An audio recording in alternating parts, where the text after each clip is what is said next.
presentarles a nuestro estudiante David Santiago Jiménez, quien es estudiante de séptimo semestre de la carrera de matemáticas, séptimo factorial, digamos. Entonces, él está en este momento nos quiere compartir algunos elementos que trabajó dentro de la asignatura de epistemología de la matemática hace algún par de semestres.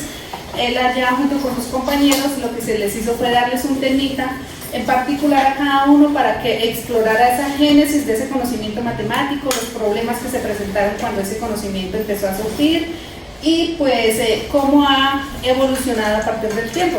Entonces cada uno de ellos dentro de la asignatura de epistemología de la matemática lo que hacía era ir a averiguar, indagar y luego contarle a los compañeros lo que había encontrado de ese trabajo.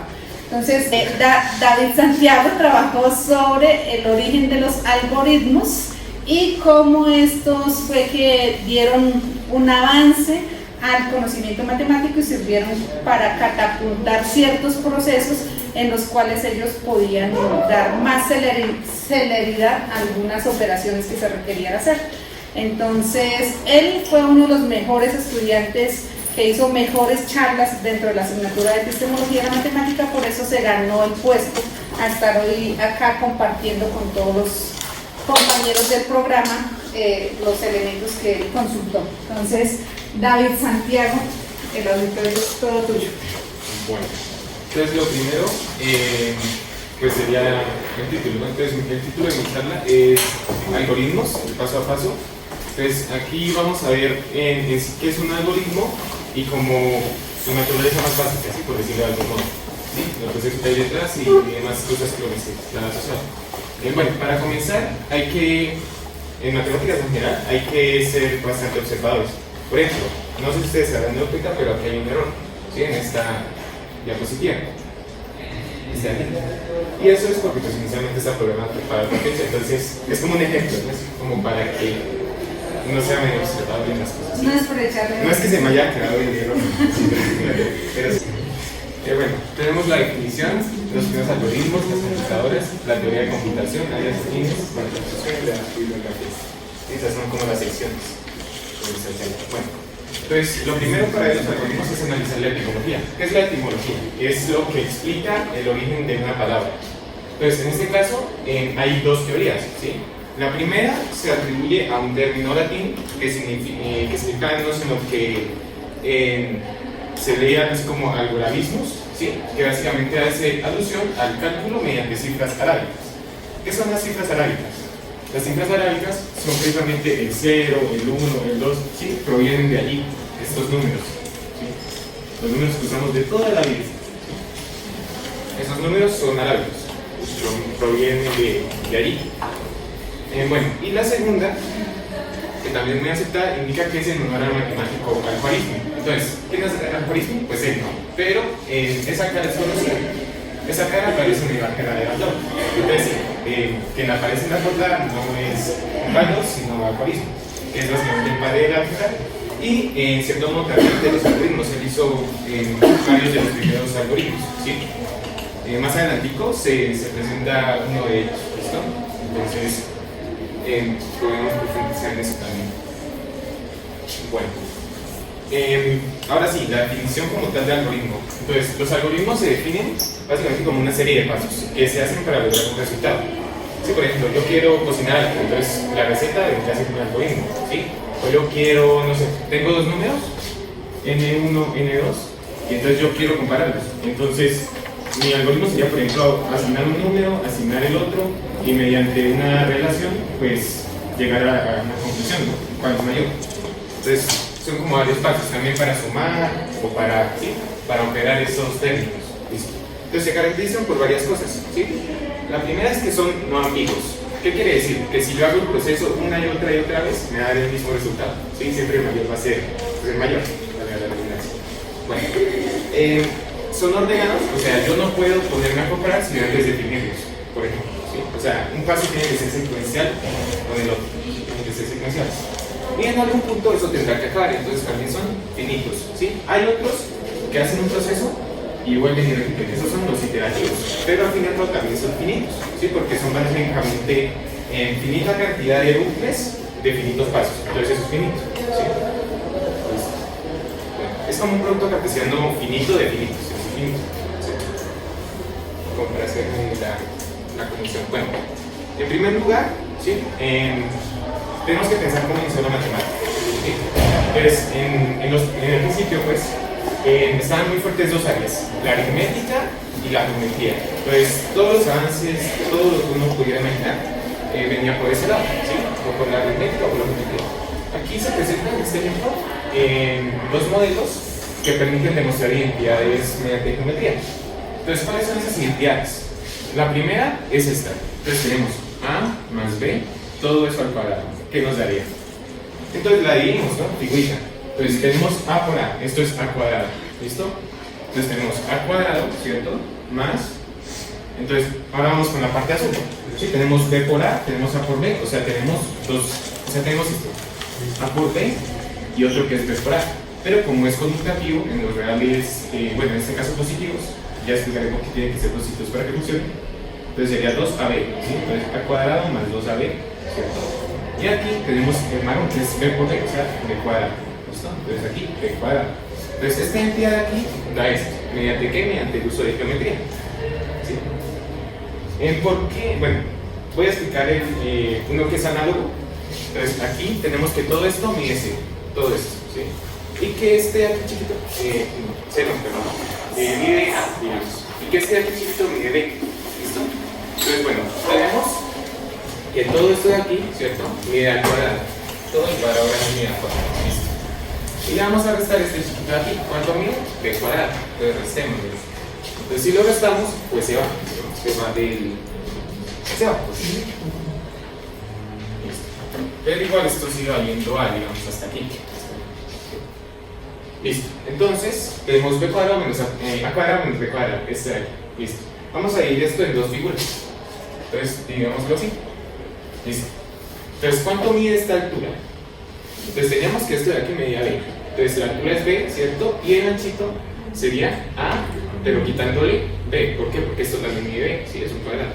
Bueno, supongamos que es un cuadrado. No, es muy buena la figura, pero supongamos. Entonces, sería A menos B, ¿cierto? Y aquí tendríamos el B.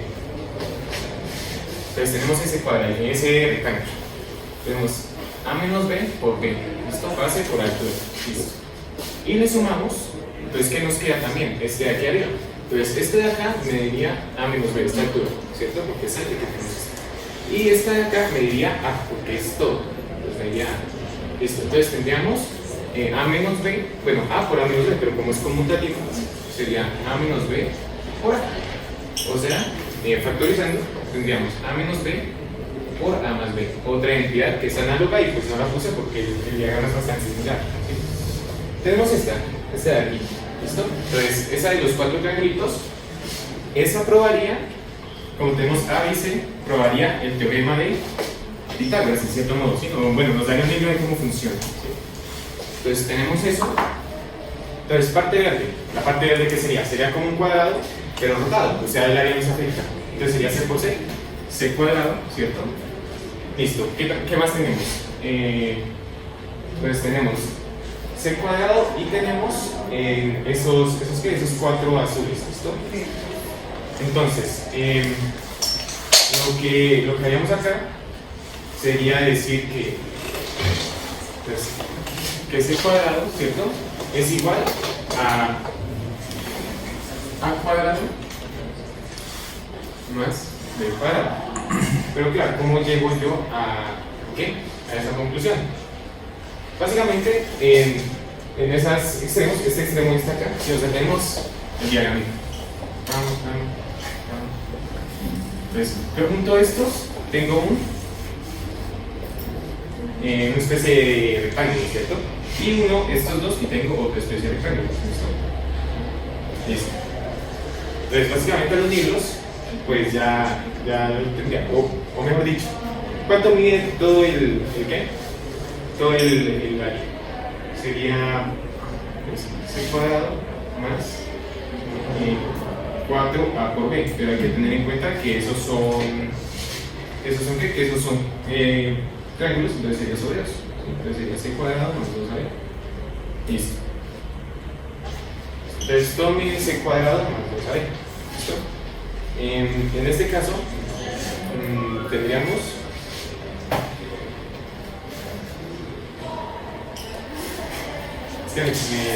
pero el caso es que ¿qué? El caso es que al compararlo nos da la identidad, ¿sí? Porque básicamente la idea esencial es meter estos aquí dentro, ¿sí? Entonces si metemos esos ahí dentro ya quedaría, ¿sí? Entonces tendríamos este de acá, este de aquí, entonces esto sería cuadrado más el cuadrado, ¿listo? Esa sería como la idea. Bueno, entonces sigamos.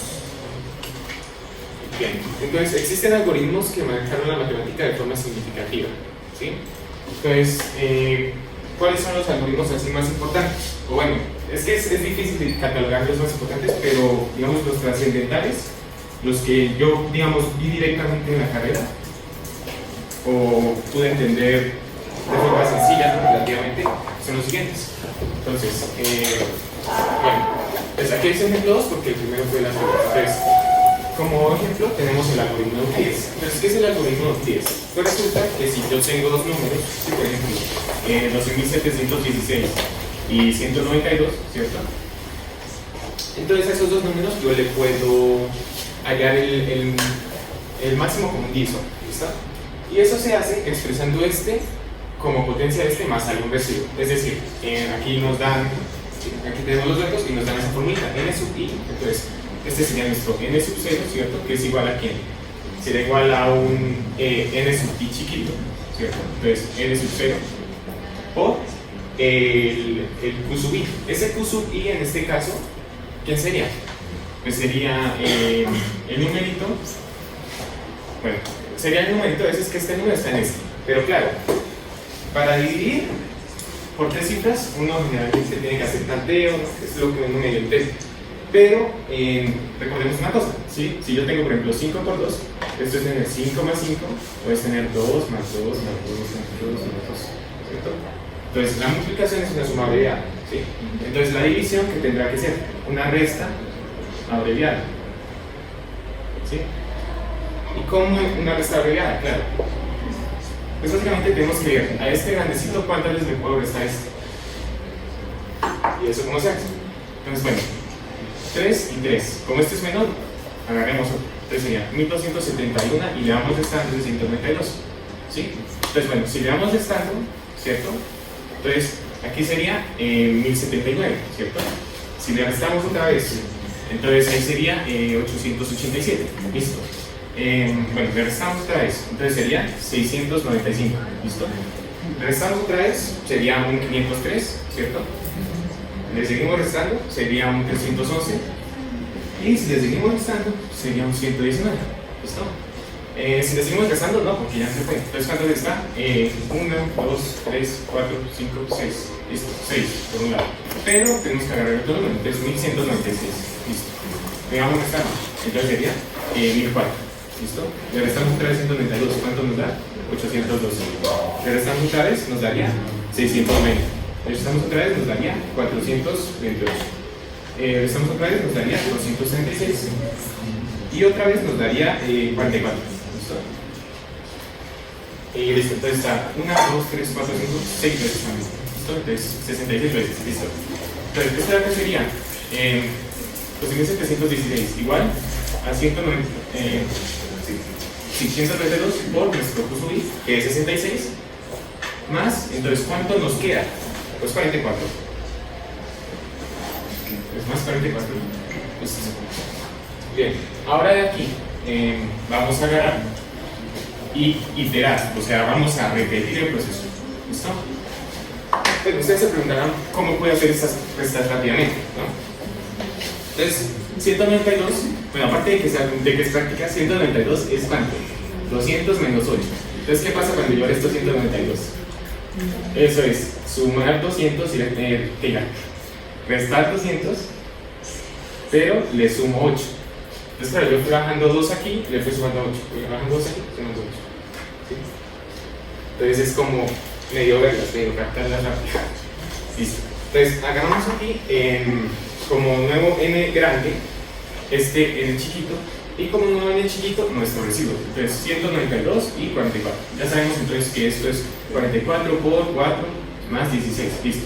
Hagamos este y este. Listo. Entonces 44 es 16 por 2 más 2. Listo. En este y este. Entonces 16 es igual a 12. Perdón, 12 por 1 más 4. Listo. Esta y esta. 12 es igual a 4 por 3 más 0. Listo. Entonces, en este caso, ya es 0. Entonces, cuando el residuo es 0, nos detenemos. Entonces, el 4 es nuestro máximo común divisor. ¿Listo? ¿Y para qué nos sirve? Pues yo puedo expresar, por ejemplo, 16 como, entonces el 12 ¿qué es? Es 4 por 3 por 1 más 4.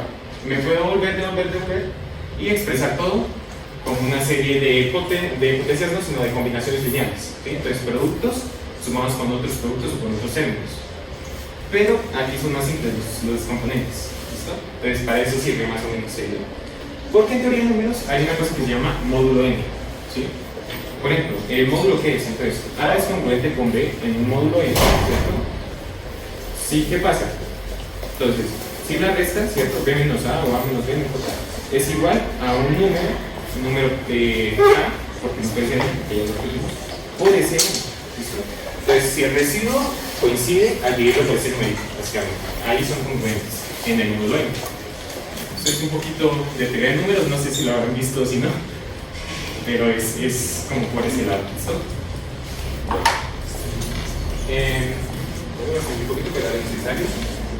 Listo, aquí tenemos un algoritmo que hizo precisamente algoritmo. Entonces, ¿qué es algoritmo? Era una ecuación de ese tipo. Esto de x cuadrado más 12x igual a 64. Entonces, el término que acompaña a x es múltiplo de 4. ¿Por qué es múltiplo de 4? Porque tenemos que hacer 4 rectángulos, ¿sí? Que rodeen a esta figurita central que sería x cuadrado. Entonces, tenemos los 4 rectángulos, aquí tenemos 3x, 6x, 9x, 2x, al sumarlos. Y entonces los rojitos, ¿cuánto vale? 3 por 3, ¿cierto? Listo. Entonces, tendríamos 3 por 3, sería 9. Entonces, tendríamos x cuadrado más 12x más 9, ¿cierto? Es igual a ¿quién? A x, ¿cierto? Pero le sumo 3 y le sumo 3. O sea, x más 6, pero al cuadrado, ¿cierto? X más 6, pero al cuadrado. Listo. X más 6 al cuadrado, ¿quién es? Es x cuadrado más 12x más 36. Listo. ¿Por qué? Por lo que vimos hace rato. Que lo bueno. Listo. Entonces, esto coincide con esto, esto coincide con esto, pero aquí está la diferencia, ¿no? Y claro, es que 9 fue por cada cuadrado, pero eran 4, ¿no? Entonces ahí está el 36. Listo. Entonces el caso es que, volviendo al original, que sería x cuadrado más 12x igual a 64. Claro, para tener 36 de este lado, pues le sumamos 36, toca sumarle, sí o sí. Más 36 es igual a 64 más 36, que es 100. Saquemos de raíz a todo esto. Entonces esto sería la raíz de x más 6 al cuadrado, y esto sería 10. Y pues esto se cancela, aunque es algo importante. Por ejemplo, si yo tengo esto, es igual a esto. Y eso es el valor absoluto de ese numerito. Entonces, el valor absoluto de un número se puede ver como la raíz de ese número, pero al cuadrado.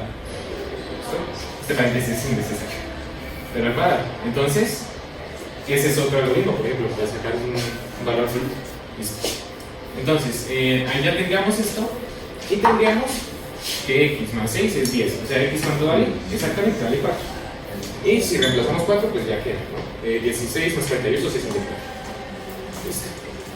Entonces ese es el algoritmo del algoritmo. Pero claro, si aquí ya no es 12, si es un 11 por ejemplo, esto ya no valdría 3. Tendría a valer en cuartos, ¿cierto?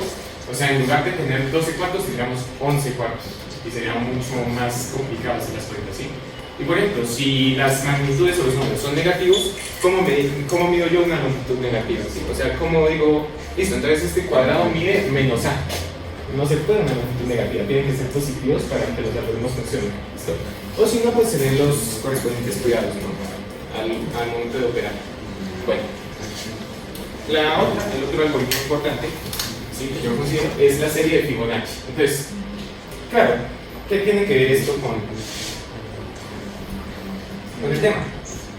Pues básicamente, la construcción es muy simple, no sé si ustedes la conocen.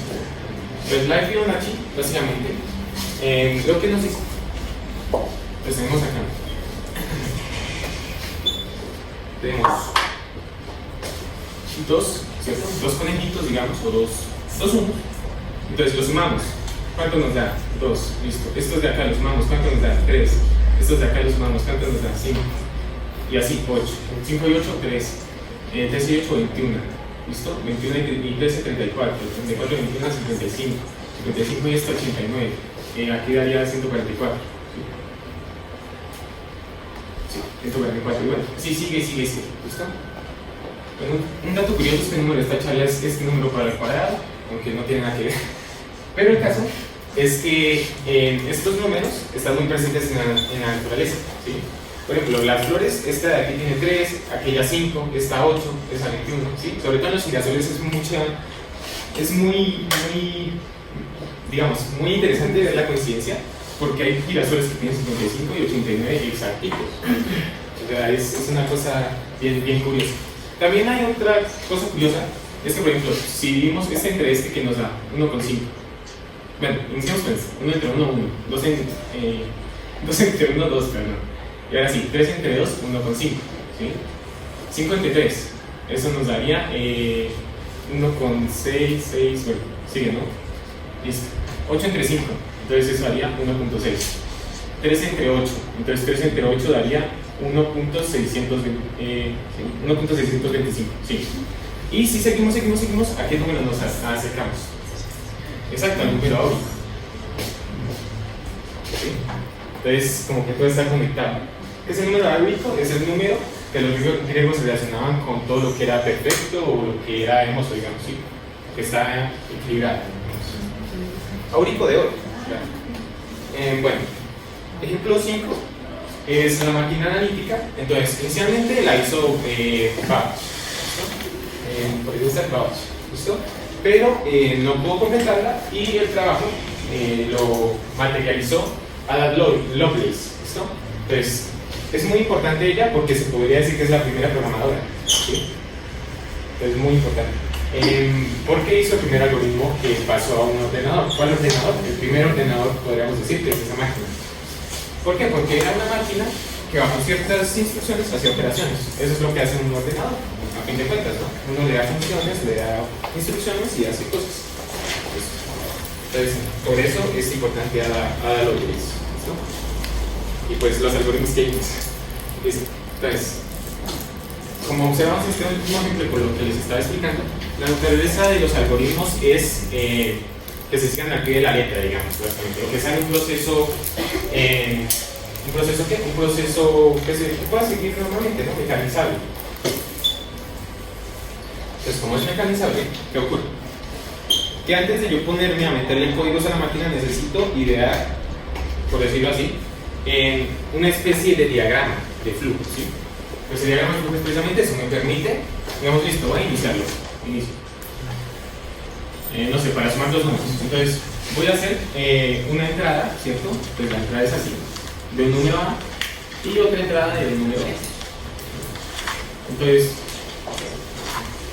¿qué voy a hacer? Voy a hacer una operación cuadradita de sumarlos y a esto le voy a poner X, digamos, ¿sí? O R de resultado, o S de suma. Bueno, y aquí, entonces aquí me saca algo, soy un mensajito.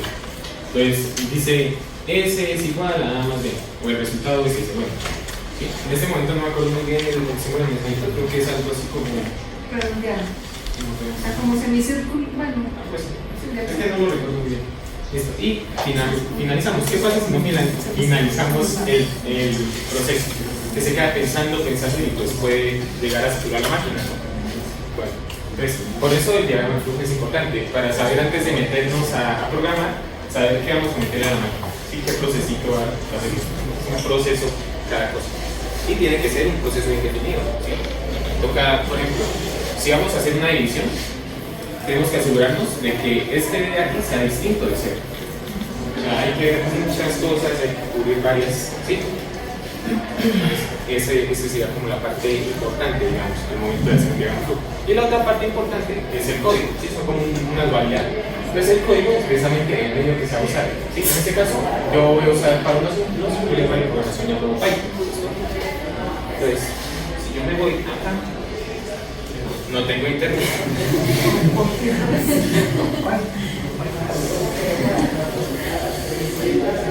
Pero si me conecto, solamente se... ¿Cómo se llama?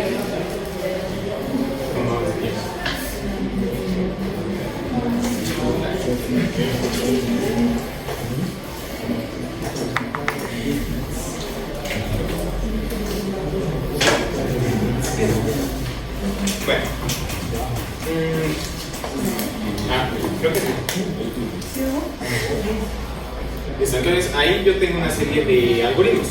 Para medio ir hablando de eso, tengo, por ejemplo, el algoritmo de Euclides, un algoritmo que permite sacar los divisores, ¿sí? Varios algoritmos y algunos de álgebra lineal. Bueno, entonces, para no extendernos mucho con esto, porque veo que no sirvió, pues no sirvió, pero no importa. O sea, son varios algoritmos. Si quieren, más tarde subo el collab al grupo y ustedes ven qué hace cada algoritmo. Si hay un algoritmo, por ejemplo, que nos entramos un número n y entonces le saca los divisores, ¿sí? Entonces, por ejemplo, para 60 saca el 1, el 2, el 3, el 4, el 5, el 6, el 7, ¿no? El 10, el 12, el 15 y bueno, el 20 y así.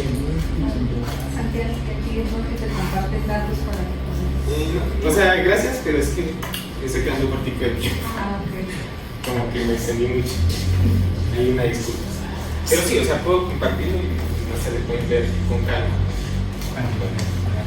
Listo. Hay una cosa que se llama la teoría de computación o la matemática computacional. Entonces, ¿qué es esta rama? Yo tengo un problema, ¿cierto? Un problema X. Entonces, yo quiero, por ejemplo, ordenar una serie de datos.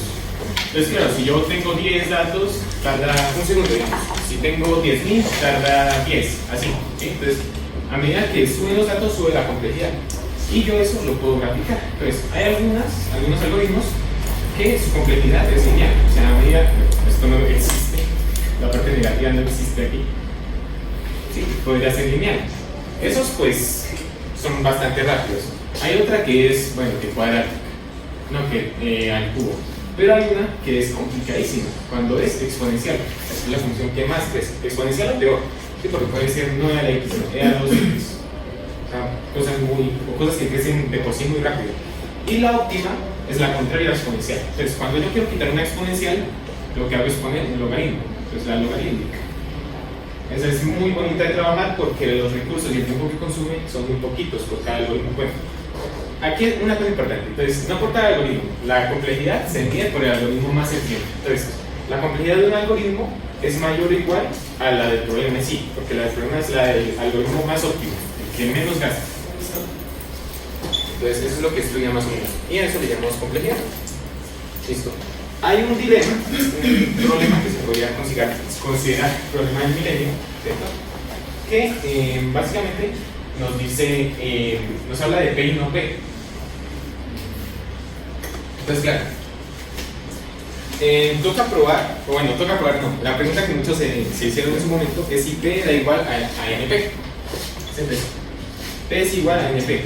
Entonces no puede decir, no, porque pues si tengo P y acá no tengo P, no. Pero es que eso no es tan fácil, ¿sí? O sea, P y no P no son antónimos. P se refiere a un problema al cual se le puede hallar solución en un tiempo exponencial. Exponencial no, en un tiempo polinómico, ¿listo? Entonces, como los polinomios las máquinas los manejan relativamente rápido, pues lo puedo hallar en tiempo polinómico y todo muy bien. Esto lo puedo reducir luego. Y los no NP, ¿sí? Los NP son los que me dan una solución y yo puedo comprobar si es una solución en un tiempo polinómico, polinomial, ¿listo? Entonces, por ejemplo,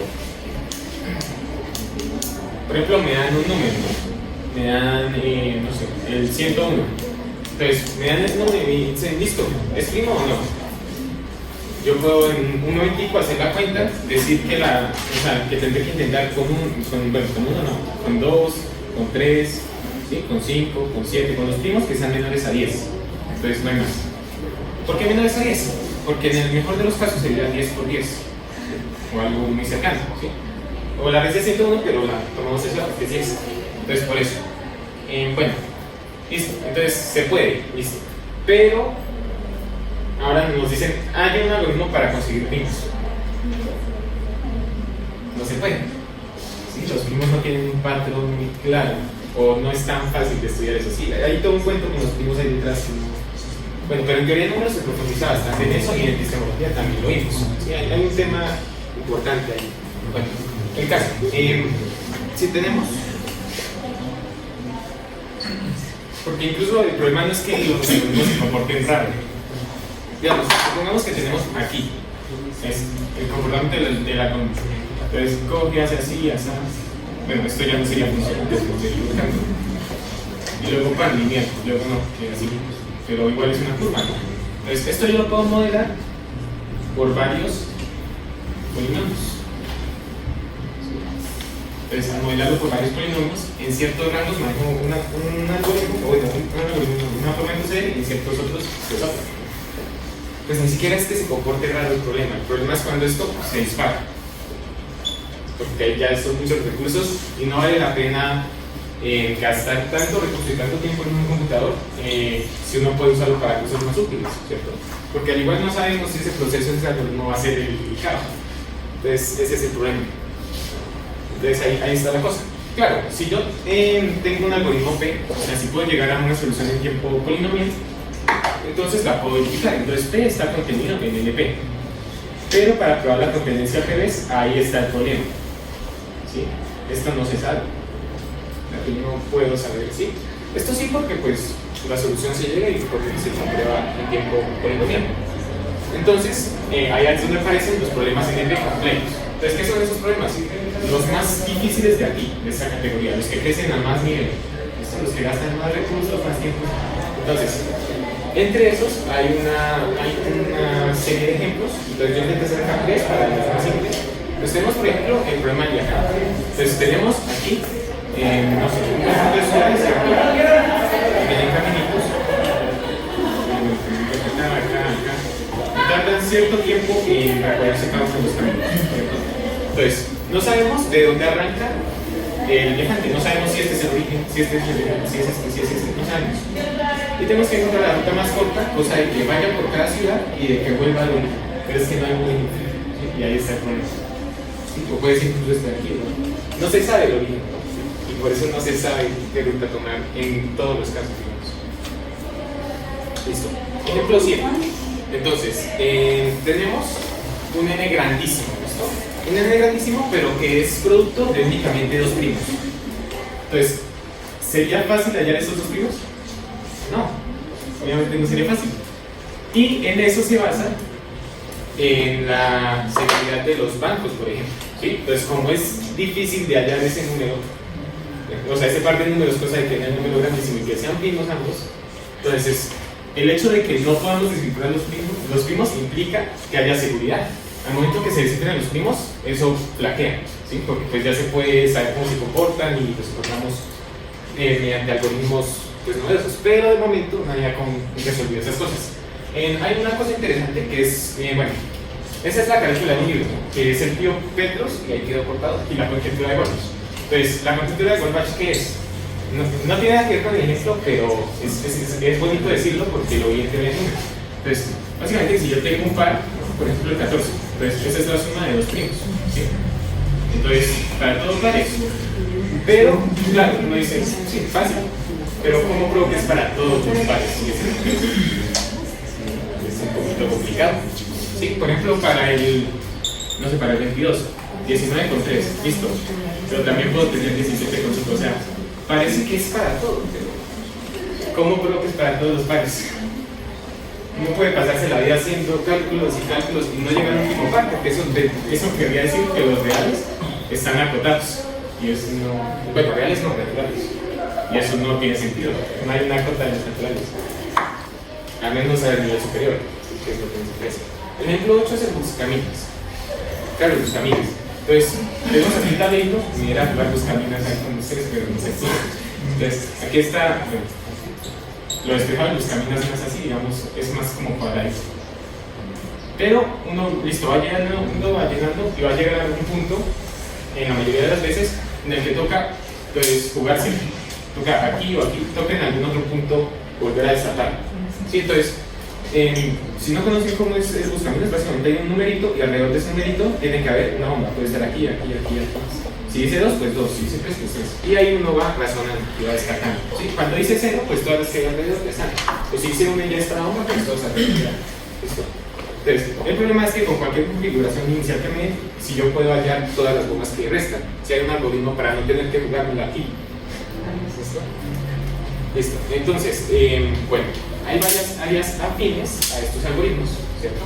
Bueno, el caso, ¿y por qué los NP completos son tan importantes? Así que me desvío. Entonces, son importantes porque si yo logro resolver lo más complejo, pues logro resolver lo más sencillo, porque solo es subdividir el problema o adecuarlo. ¿Listo? Adecuarle ciertas partes. ¿Listo? Entonces, por eso son importantes y es como atacar el problema desde ahí, lo que han intentado algunos.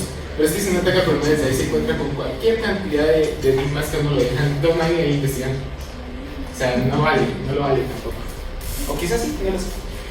Bueno, áreas afines. Entonces, los algoritmos son muy flexibles y se manejan muy bien, ¿sí? Entonces, básicamente se extiende a muchas ramas, ¿sí?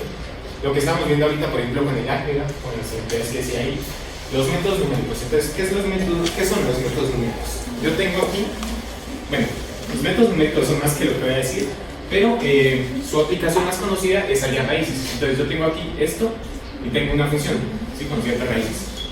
Entonces, mi idea es aproximarme a la mala, ¿cierto? Aproximarme a las malas, a esa raíz, poco a poco, iterando procesos. ¿Sí? El más conocido es el de Newton-Raphson, que implica la derivada y demás, entonces por eso no lo puse, porque yo me presentía que no iba a llegar con tiempo aquí. Y además se extiende mucho la charla, entonces no es la idea. Para la estadística, sí, también se desarrolla un algoritmo, ¿sí? Pues no soy muy dotado en estadística, pero, por ejemplo, el algoritmo para hallar la moda, el típico, o el promedio, ¿sí? Algoritmos. Teoría de números. Entonces, la teoría de números ya la hemos mencionado, ¿sí? Ya la hemos mencionado bastante. Para módulos, ¿sí? También para hallar, por ejemplo, divisores. Pues cosas bien interesantes. Bueno, la programación lineal. Entonces, ¿qué es la programación lineal? Entonces, básicamente es trabajar sobre funciones exactamente lineales. Entonces, uno optimiza las funciones lineales. ¿Sí? Por ejemplo, una función, por ejemplo, tengo aquí un diagramita, ¿cierto? De varias calles, no sé. Entonces, aquí hay varios punticos. Y entonces establezco ciertas rutas y veo cuál es la que demora menos tiempo optimizando estos caminitos. ¿Sí? Por ejemplo, así en el curso 4 yo me acuerdo de unas etiquetas. Entonces uno fijaba la etiqueta más bajita y seguía en función de tiempo, ¿sí? Y seguía. Entonces, básicamente es un ejemplo como rápido. Entonces tenemos A, teníamos B, pero para llegar a este B, llega desde A y se demora 2. Eso sí es así. Y aquí llega desde A, pero se demora a C. Y llega desde A, pero se demora 4. Y aquí llega al final. ¿Listo? Entonces, ¿por cuál me voy? Por esto, ¿no? Fijo esto. Y luego me esto, descarto esto. Es como una aplicación así muy simple de la programación lineal de una aplicación, porque sí que es la programación. Bueno, la teoría de grafos básicamente estudia los grafos, pues, los mapas. Hay un problema importante que ya fue resuelto, que era el de los 4 colores. Entonces, ¿en qué consiste ese problema? Que yo podía dibujar cualquier mapa con 4 colores, cosa de que no se tocaran los colores que están pegaditos. ¿Cómo así? Lo explico. Entonces, lamentablemente no tengo colores, pero bueno, supongamos que tenemos aquí el mapita, así, más o menos, ¿sí? Entonces, yo arranco con un azul, aquí un verde, entonces no puede ser ni azul ni alto, entonces rojo, no puede ser ni azul ni rojo, entonces, no sé, amarillo, otro, amarillo no sé, no. Ajá. Listo. Aquí verde, por ejemplo, ¿sí? Para que no toque ninguno de estos tres. Y aquí puede ser rojo o amarillo. Entonces la idea es que cualquier grafo se puede hacer así. Entonces es muy extensa la demostración y la explicación, pero básicamente yo la vi, por ejemplo, hace unos días cuando fue el congreso de lo de lo de qué análisis no arquiniano. Entonces hacían en la explicación de la demostración, lo que hacían en la ocasión era hallar una base, pero una base grandísima, ¿sí? De las posibles combinaciones para llenar esos grafos de colores. Y mediante una máquina veían todas las posibles combinaciones y mediante eso, bueno, los grafos los podían resumir así. Por ejemplo, yo tengo aquí este grafo, ¿sí? Entonces ellos lo que hacían era ponerle una esto a la mitad y dividirla como por franjas, ¿sí? O sea, esto de aquí era esto, ¿sí? Lo dieron como por franjas y era mucho más elegante y mucho más fácil de entender. Y lo van reduciendo hasta que, pues, con comprobar para la base se comprueba para todas las posibles composiciones de combinaciones. Entonces, para teoría de grafos eso. Y teoría de fractales también es bastante importante, ¿sí? Por ejemplo, hay varios patrones en la naturaleza. Yo no tampoco he estudiado a fondo esto, ¿sí? Pero, por ejemplo, para construir un fractal, yo tengo un triangulito, ¿sí? Voy a ponerle otro triangulito. Esto, tengo 4 triangulitos. Ahora voy a hacer lo mismo, pero con cada uno de los triángulos. ¿Sí? Era lo mismo. ¿Sí? Entonces, ¿qué voy haciendo? Mediante un algoritmo, ¿cierto? Una serie de pasos, voy haciendo un fractal. Pero ¿qué pasa? Esto en realidad no es un algoritmo. ¿Por qué? Porque falla en un finito. ¿Sí? Porque esto hace infinitamente. Entonces, no es un algoritmo, pero está muy relacionado. ¿Sí? Entonces, ahí también trabaja un poco. Entonces, eso es a grandes rasgos, más o menos, lo que sería. ¿Sí? Entonces, vean ustedes la cantidad de posibilidades que hay para los algoritmos. Y eso es solo por decir algunas áreas, ¿sí? Muchas más. Yo puse pues las que medio estudié y las que medio distingo. ¿Sí? Listo. Entonces, como conclusión, los algoritmos no son solo patrones, ¿sí? Son trabajo de mentes que se atrevieron a ir un poquito más allá. Entonces, hay una frase que yo escuché en mis primeros semestres, y es que uno en el pregrado aprende las letras, ¿sí? De la matemática. En la maestría aprende a escribir, a leer. Y en el doctorado, ahí es cuando aprende a escribir, ¿sí? Entonces, no sé si así la frase, pero más o menos por ahí me acuerdo. Entonces, quien puede ejecutar un algoritmo sabe las letras, sabe el algoritmo.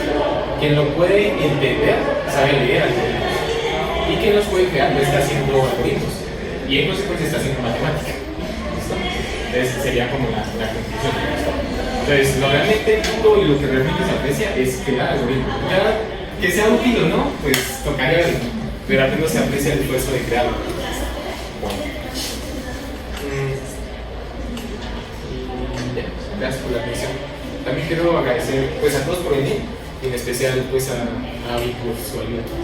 Pues, realmente sin su ayuda y sin que me aportó oportunidad, pues sí, posible la charla. ¿Listo?